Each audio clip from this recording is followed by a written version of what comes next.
Welcome back to Curious Minds. Today, we're unraveling a sensation that's both ordinary and mysterious déjà vu. It's that peculiar feeling that you've lived through a moment before, despite knowing you haven't. To kick things off, what exactly is déjà vu?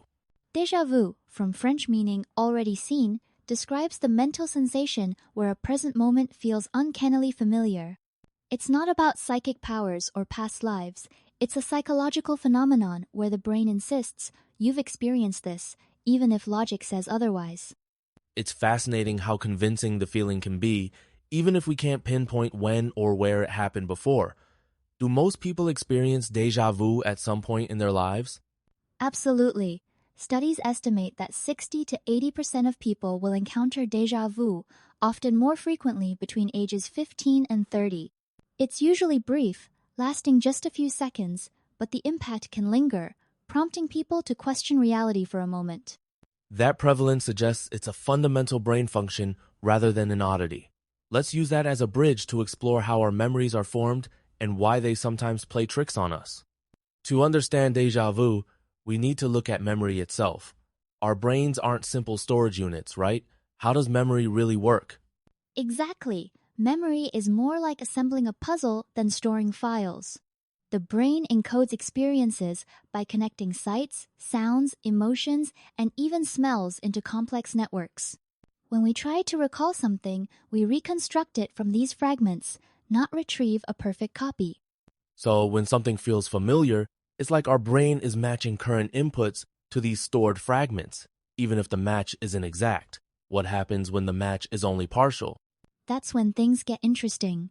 If only some elements overlap with past experiences, your brain might trigger a false sense of recognition. It's similar to recognizing a song from just a few notes sometimes. The brain fills in the blanks, and that's one possible doorway to déjà vu. Let's move into scientific explanations. The most widely accepted is the memory glitch theory. Can you break down what's happening in the brain during this so-called glitch? Of course. The memory glitch theory proposes that a brief miscommunication occurs between the brain's short-term and long-term memory systems. A signal in the temporal lobe, which handles memory encoding, may mistakenly label a new moment as a stored memory, creating a false sense of familiarity. That suggests déjà vu is essentially your brain misfiling a memory in real time. Are there any neurological studies or imaging data that support this misfire concept? Yes, MRI and EEG studies have observed unusual electrical activity in the temporal lobe during déjà vu episodes. These neural blips mimic the patterns seen when we recall genuine memories, lending real support to the idea of a memory mix-up. Another intriguing idea is the dual processing or brain echo theory. How does this theory explain the déjà vu phenomenon? The dual processing theory suggests your brain processes the same information twice with a slight delay. Imagine hearing an echo your first and second impressions overlap, and the brain mistakes the second as a repeat. This microsecond lag can trick us into feeling we've experienced something before. That's a compelling analogy. Are there any everyday scenarios that illustrate how such delays could occur? Certainly, if you're distracted or momentarily zone out, your brain might register information twice once unconsciously, then again consciously. The resulting overlap can generate that eerie déjà vu sensation, much like a record skipping and replaying a note. Let's talk about another theory, familiarity without awareness. How might hidden cues from our environment trigger déjà vu? This theory posits that subtle elements like a particular scent, pattern, or sound can unconsciously remind us of past experiences.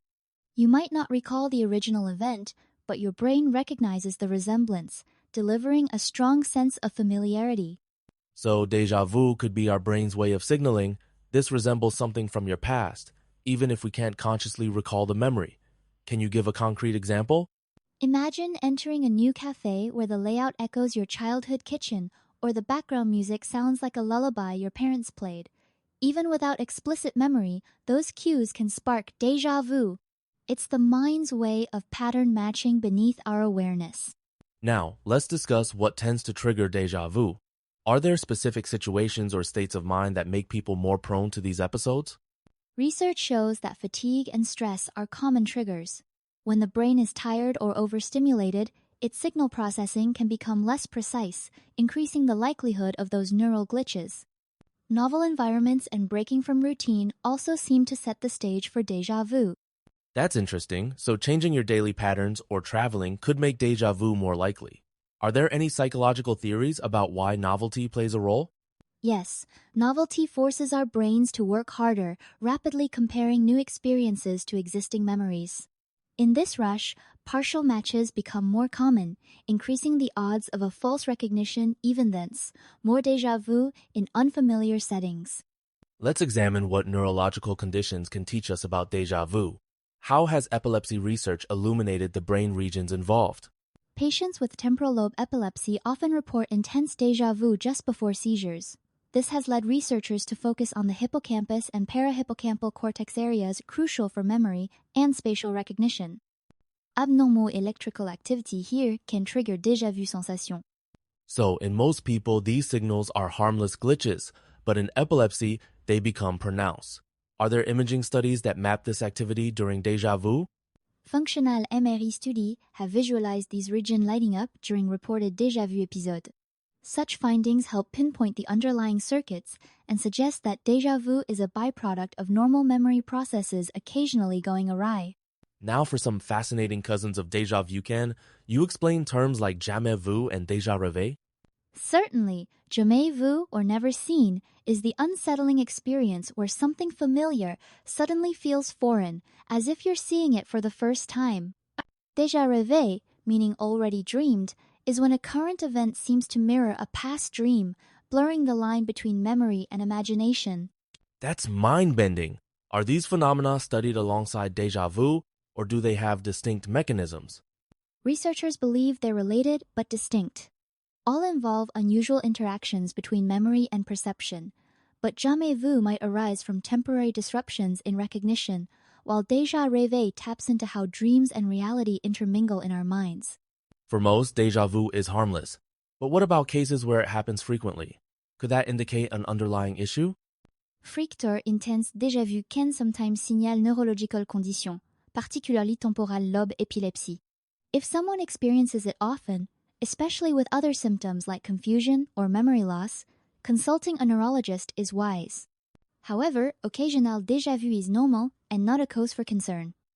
So context matters. Sudden increase or pairing with other symptoms should be evaluated. But for most, it's a quirky part of brain function. Let's transition to some surprising findings about déjà vu and lifestyle factors. There's a curious link between reading fiction and increased déjà vu. What's the science behind that? Engaging with fiction activates our imagination and mental simulation networks. When you read, you're essentially rehearsing new scenarios in your mind, building richer associative memories. This makes partial matches and, thus déjà vu, more likely in real life, according to recent cognitive studies. That makes sense. Our brains are primed to connect dots, even when those dots are from stories. So, reading might make us more receptive to these uncanny moments of familiarity.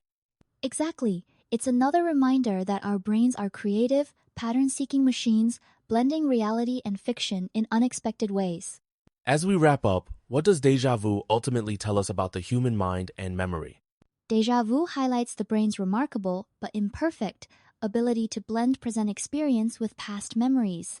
It shows that perception and memory are deeply interconnected, occasionally misfiring, but generally working to help us navigate a complex world with speed and intuition. So, instead of seeing it as a glitch, we might appreciate déjà vu as a window into the brain's powerful pattern recognition and creative storytelling. It's a reminder that our minds are both scientific and poetic. Absolutely. Embracing these quirks can deepen our curiosity and appreciation for the mysteries of consciousness.